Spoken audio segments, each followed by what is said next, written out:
All right, everyone, welcome to another edition of the Good Life Small Business Podcast. I'm your host, Brian Blakely, and I'm pleased to be joined today by Ryan Rahmann of the Royal Hall from here in Kearney. So, Ryan, thanks for joining us. Absolutely, you're welcome. Let's get to know you a little bit more, as we always do. Let's start off, what first, what books are you reading or listening to right now? I came from the sales world, so I've read a majority of the sales books. Grant Cardone, John Maxwell, John Maxwell, Zig Ziglar, all those sales books. Yep. A lot of that. One that I've read recently that's kind of interesting is Way of the Wolf. Okay. Is written by Wolf of Wall Street. Yep, Jordan, who the movie Wolf of Wall Street was based on. Okay. It's kind of crazy. It's interesting. Kind of fun. Is it anything like the movie? No. So obviously the movie is an exaggeration of the way it is, but it is based on the true story. Like, he developed a sales process, and that's what they used, and that's what created all the craziness that they displayed in the movie. But it is pretty cool. It is a neat book. So I saw the movie before, and I've thought about downloading the book and listening to it, but I'm like, well, if it's the same stuff, I don't really know if it's worth it. No, it's nothing like the movie. It is about his sales process that he developed and that they used. Got it. That's good to know. How about podcasts? You listen to very many of those on the road? I do. I listen to a lot of podcasts on the road.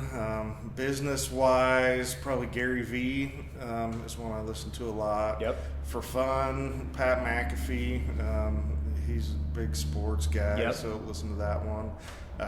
Dale Earnhardt Jr., he's got an awesome podcast if you're into like racing and cars. And it's a lot of just like random life stuff too. Yep. So that's a good one to listen to. But I've always thought he was a good speaker. He is. He's very good storyteller, and he's a huge historian of the sport of NASCAR. Yeah. Just the way his mind works is just unreal. But nice. It is pretty cool.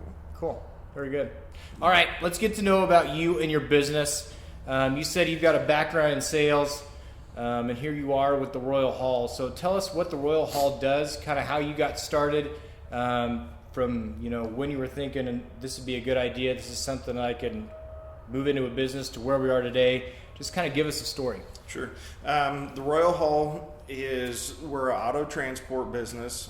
We specialize in transporting exotic, luxury, and classic cars and motorcycles. Okay.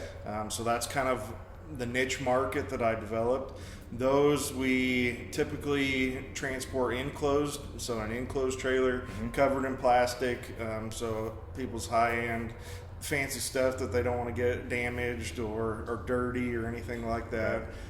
So that's kind of our main niche that we do. We also do just standard auto transport for just everyday vehicles, dealers, auctions, you name it. But yeah, so we specialize in our niches, the enclosed transport of that higher end stuff. Okay. So got it. How'd you come up with this idea? Or is this something that's done in different parts of the country and maybe just wasn't relevant here, or was it established here? Well, I've always been a car person. Okay. Ever since I was a little kid, like cars, been around them. Went to college, had a business major. Always kind of wanted to do my own business, something to do with cars. Yeah. Went through a lot of different ideas, even like detailing, car buying and selling, just a lot of different things. And then it kind of went through a whole process and just evolved into this, I guess. Got it. So you just kind of, one car led to another. Were you starting with just regular use vehicles, or like regular vehicles that kind of transitioned into the niche of the collector cars and things like that? Well, so I guess how it really all started is I had a couple vehicles that I had bought to use and then sold, and then ended up buying a couple more and selling a couple more. Okay. So I needed a vehicle and a trailer to haul them, go pick them up, deliver them wherever. Okay. So that's kind of how it started, and was just doing a few one by one, and then got to where it's like, okay, this is something that we might have something here. Right. So started doing a lot of research and hours of reading and everything that was involved, and kind of stumbled onto the niche of the enclosed transport. Okay. For the higher end stuff. And really it started with motorcycles. There's a huge need for people that needed motorcycles transported. Okay. So that's kind of where it started and got the ball rolling and moving. But yeah, then it turned, obviously you have the trailer for motorcycles, so you can do cars, and just kind of expanded from there. Got it. How fast has business grown? It's been crazy. Yeah. So when I started, I was just doing it like evenings and weekends, trying to do it as a side gig. Okay. So that would have been like the fall of 2021. Okay. And then within a couple, 3 months, it got to the point where I was turning down more business than what I could do, because I had a full-time job that I was trying to do, and then do this on the evenings and weekends. Yep. So my wife and I were probably more stressed out than anything, trying to figure out how we were going to juggle everything. Yep. And so just decided to make the move. It would have been like the beginning of the year 2022, so last year. Decided to make the jump and do it full time, and it's been crazy ever since then. I've been booked like 2 to 3 weeks in advance ever since then. Wow. And I'm unfortunately still turning down stuff just because of time frame and logistics and all that. But Sure. but yeah, it's been good and busy really from the get-go, and I've had the conversations with Adrian, my wife, multiple times. Like, it's stressful because we have so much to do. I almost feel bad because I know a lot of, new businesses and new things, when they're first starting, they're stressful because they don't have the work. Yeah. It's kind of a weird emotion to have and be in when you're just starting, having all this stuff to do, trying to figure out how to do it all. But it's been fun, exciting, definitely an adventure. So. And the other side of the coin is, though, with that, I think sometimes you can get into your business or start a business and you think that it's going to take, like, there's going to be this ramp up period where it's kind of a slow curve, and that you'll have time to figure it out as you go. where you're coming from is, this actually took off a lot faster than I expected it to. And so there's challenges and there's stress that goes with that. I mean, there's challenges that go along with trying to find business. Yeah. But when your business takes off, you've got a new set of challenges that you've got to figure out. And sometimes, a lot of times, you have less time to figure out how to make it work. Oh yeah, definitely. Yeah. So it's kind of a two-sided coin where you've got to try to find the business, but then when you do, and if you're good at what you do, it's going to take off. How do you, from a marketing standpoint, how are you getting phone calls from others? Is it social media? Is it word of mouth? The majority of it is word of mouth. So there's a couple ways you can go about getting business, I guess, in this industry.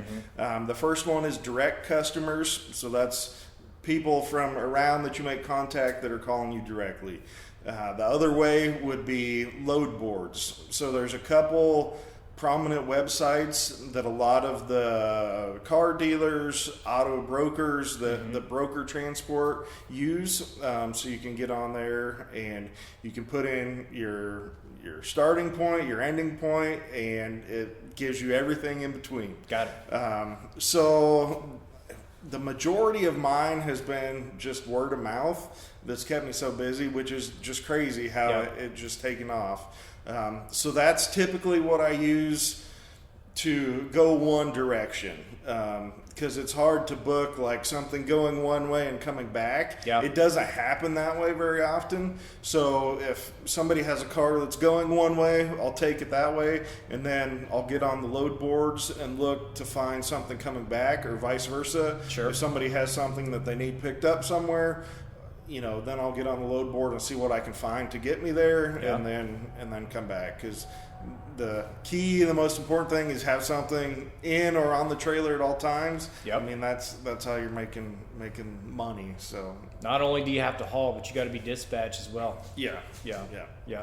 Do you ever get it to where you're word of mouth both ways or multiple ways? Or Yeah, we've had it where I had a vehicle going up to Oregon, so we took that up there, and then the guy said, "Hey, my neighbor, he just moved from here to Texas, and he has something that he needs hauled from Texas." So he took the vehicle up there to Oregon, drove Nice. like 5 minutes to his neighbor's house, picked up one to go to Texas, and then came back. It's just weird how that is works. crazy. Yeah. So you'll go, I mean, I was thinking maybe you were kind of sticking to the Midwest, but you'll go all over. So my main focus is Denver to Chicago to Dallas. Okay. Kind of that triangle. Okay. The Midwest is our main focus. But yes, we have gone California, Pennsylvania, Maryland, Florida, Texas, Oregon, all over the place. Yeah. Yeah, it's been crazy. That's awesome. Is the,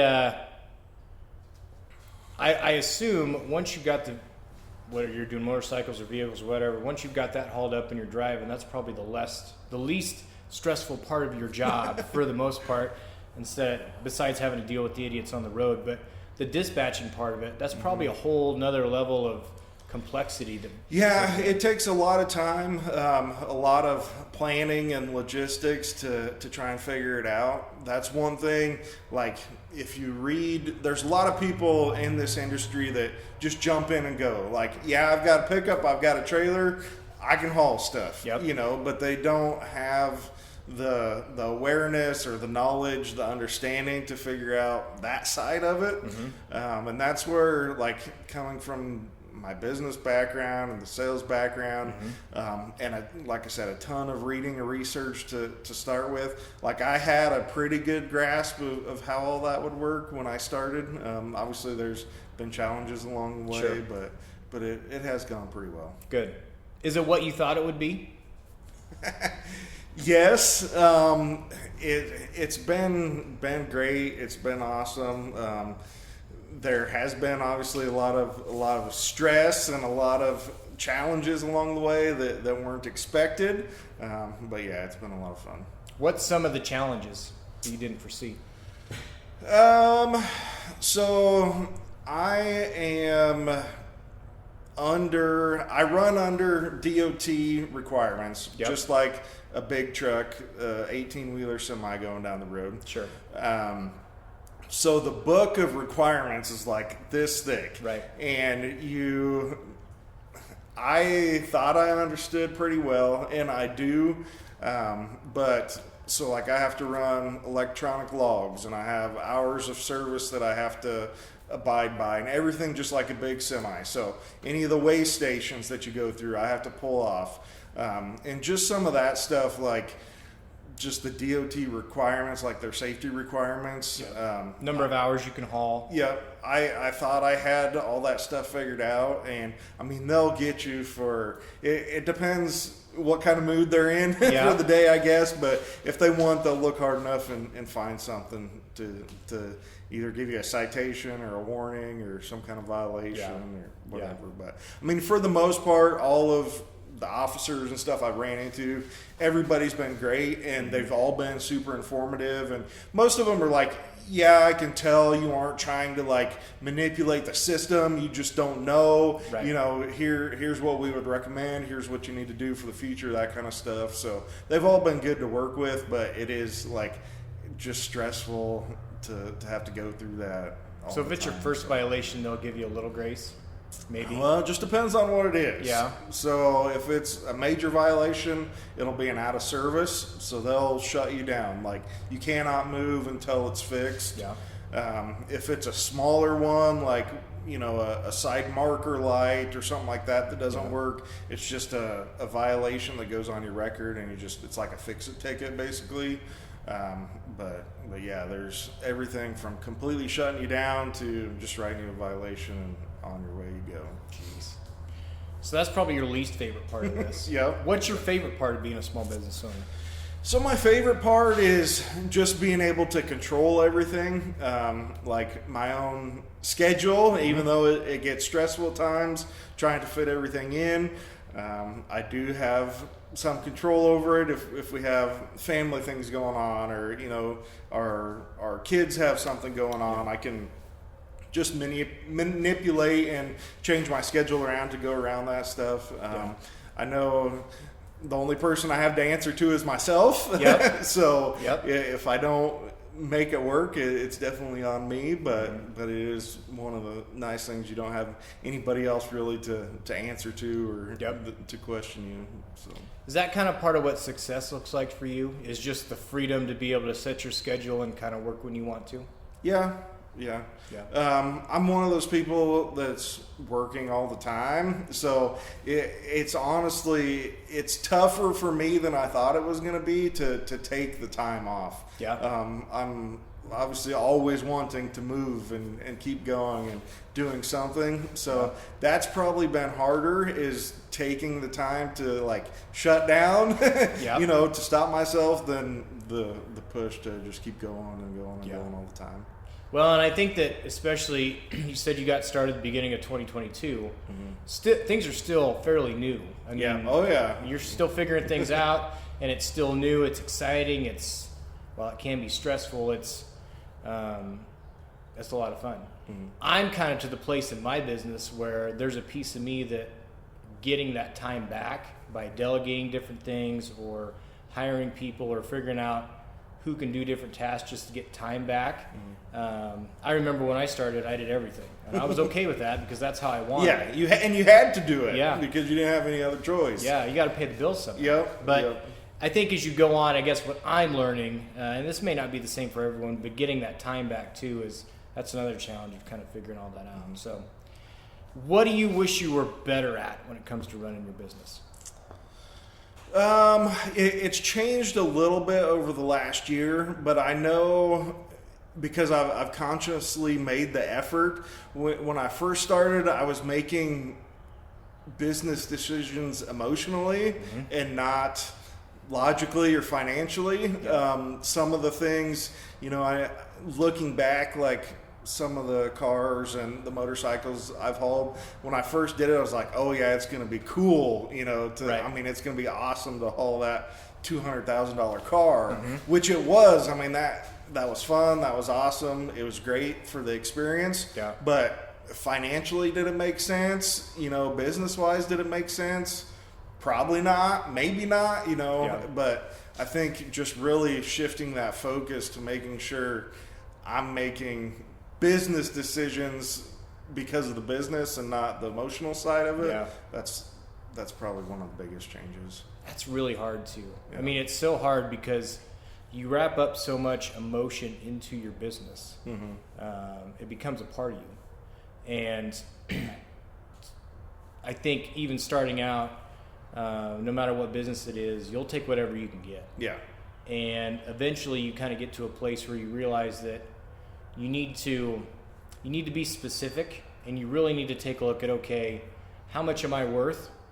And is this really going to be, even though the experiences are probably great because you did get a lot of experience for that and said that you could do it, financially trying to make those decisions, but that's really, really hard to not make emotional decisions. Because when we first started and everything went crazy just out of the gate.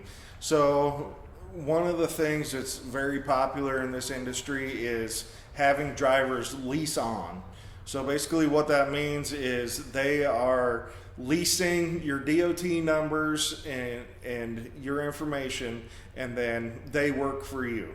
So basically they're an independent contractor that works for the business. So we tried that, and I don't know if we were maybe not quite ready yet, if I wasn't quite ready, if the fit wasn't quite right, but it didn't work out. And it was one of those things, like, it was fine, and it was maybe good that it didn't work out, because just that experience of it. And then one of the things, I think it was on a Gary Vee podcast that I was listening to, he said, your business doesn't have to be big to be successful. Yeah. And that was one thing, like, as soon as I heard that, I was like, holy cow, we're trying to expand and do all this stuff because that's what we thought a good business was and did, but maybe being smaller is better. And I hadn't ever really thought of it that way until we went through that situation, and then I just happened to hear that, and it just kind of turned on a light bulb. Like,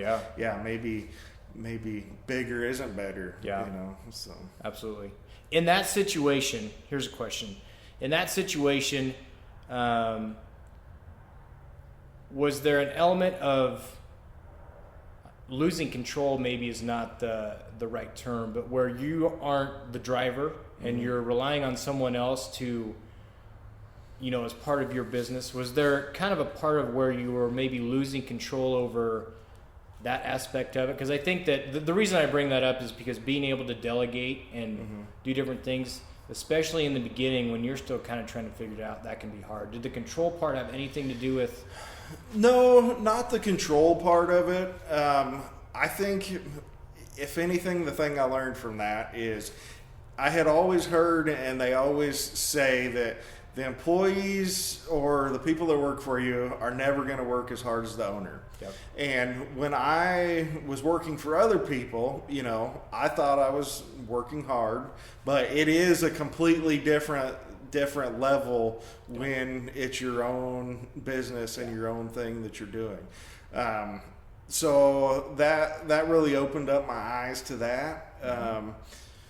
And again, I don't know if it was the situation that wasn't quite right or whatever. It didn't work, which is fine. Yeah. But I think learning from that was probably just as important as trying to do it. Yeah. No one will ever love it as much as you do is one of the things that someone told me when I first started.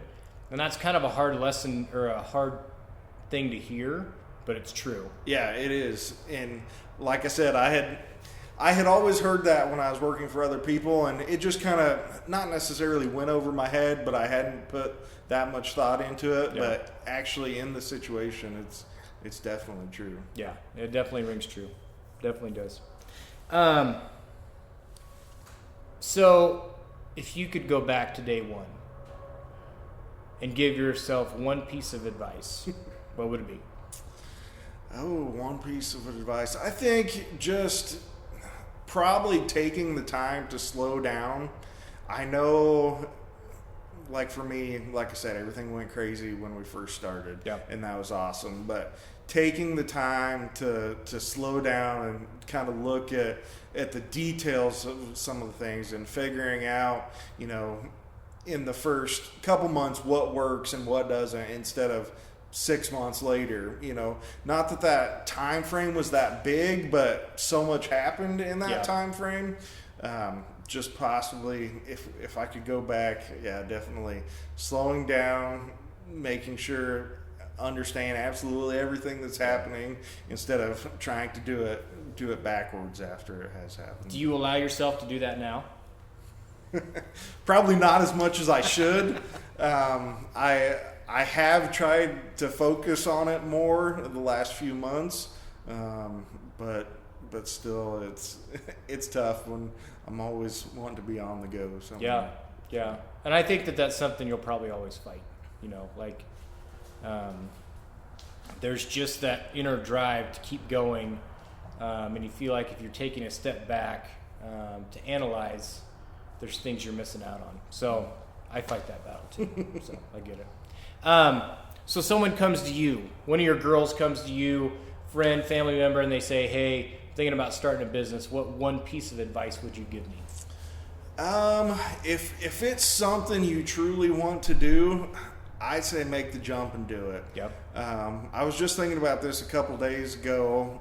I was taking my girls to school on a Monday morning, and you see all these people like you're passing in cars, and they just have an absolute dreaded look on their face. Yeah. And it's like, if you're really that dreading going to work on a Monday morning, do something different. Yeah. I mean, I know a lot of people are in a lot of different situations, but making that jump and making that choice, is it going to be easy? No. But is it going to be maybe the best thing you've ever done? Yes. Yeah. So if you have that want to do it, do a lot of research, do a lot of homework on it, but just jump and do it. Even if you do it like you did, where you were doing it on the side. Yeah, just kind of do it part-time on the side to start. Yeah. And if it fires off, then you can make that jump. Or if it doesn't, you can always keep doing what you're doing or move on to the next thing. Yeah. Because that probably gave you the confidence to know, hey, we got something here. When you were turning down jobs because you were doing it part-time, you're like, okay, I think I can make this a good. And that definitely made the decision easier. I think it was probably something that we would have done eventually anyway.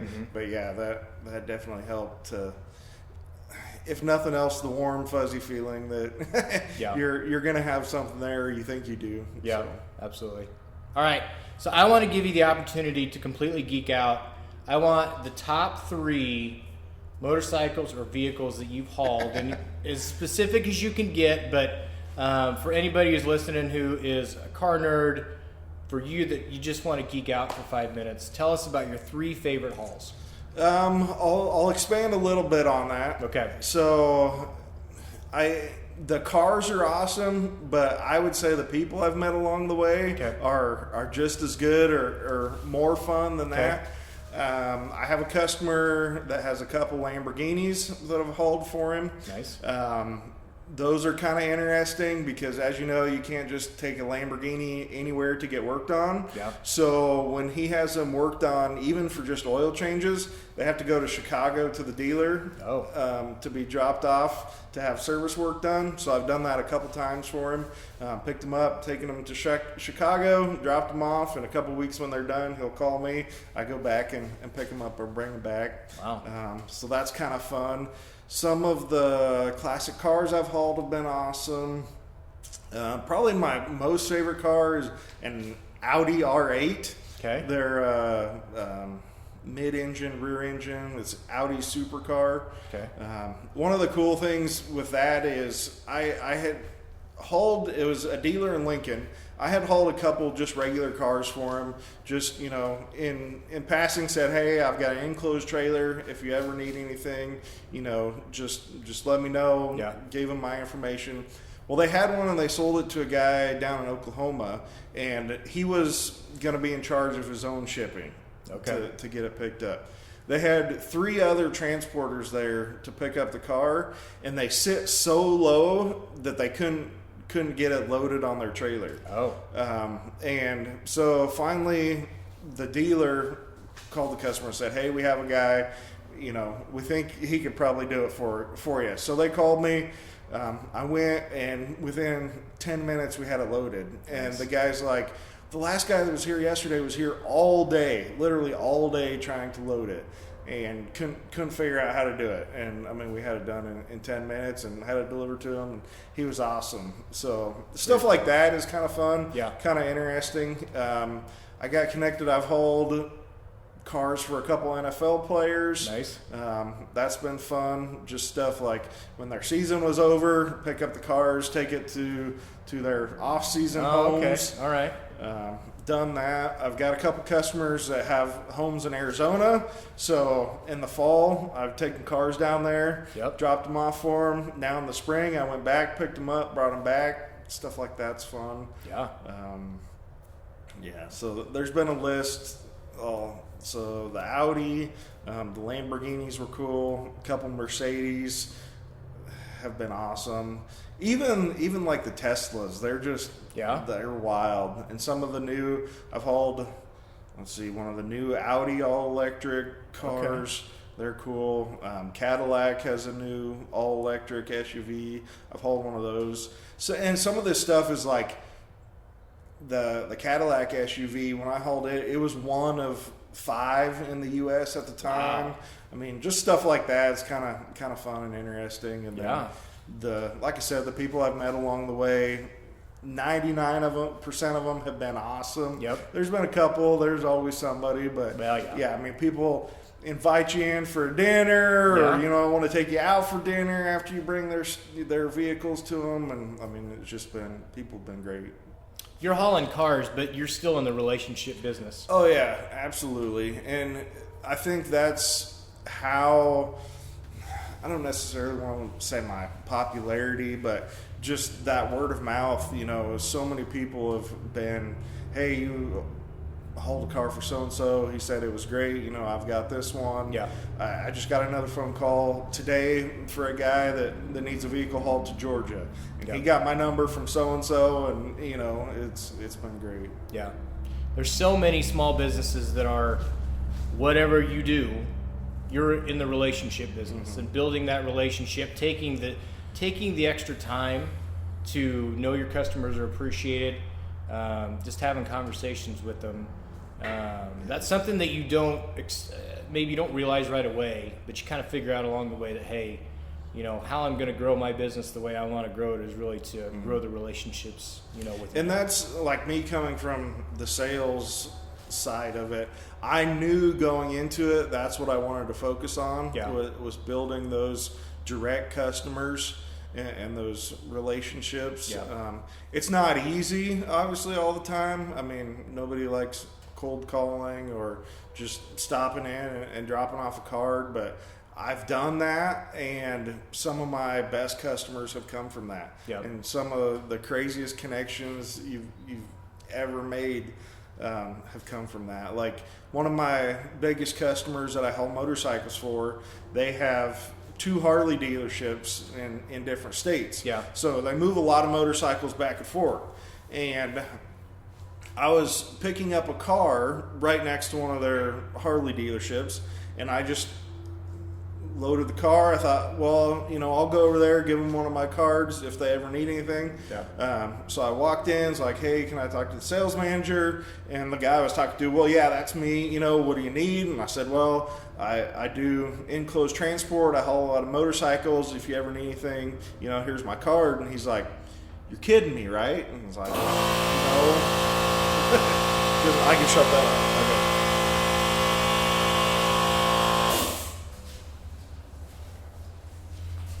Sorry, my air compressor kicked on mid-story. But he said, you're kidding me, you haul motorcycles? I was like, no, I haul them all the time all over. And he said, well, we had an employee that worked for our dealership that all he did was haul motorcycles back and forth. Yeah. He was an older, retired guy, and that's what he did, would haul motorcycles. Because they'll, sell one from their other store, Yep. and have to trade them back and forth. And they also trade inventory back and forth. But he said our guy that we had doing this was semi-retired, and he just told us like a couple days ago that he's retiring fully and isn't going to do it anymore. And we've been trying to figure out how we're going to do this. Yeah. So he gave me, I got connected with the owner, and we just set it up, and it just took off from there. And You just never know. No, it's just weird how Yeah. stuff like that just happens, and it's just circumstance. You just never sometimes. know. And it is uncomfortable to cold call. Like, Oh, yeah. it's not fun. No. Getting told no or go away is not fun, but Yeah. it's just part of the deal. I think it's a little different in my industry, where it's like a service-based industry and not that I'm going in trying to sell them something. Yeah. But yeah, I've been in that world, and it definitely isn't fun. Yeah, But, absolutely.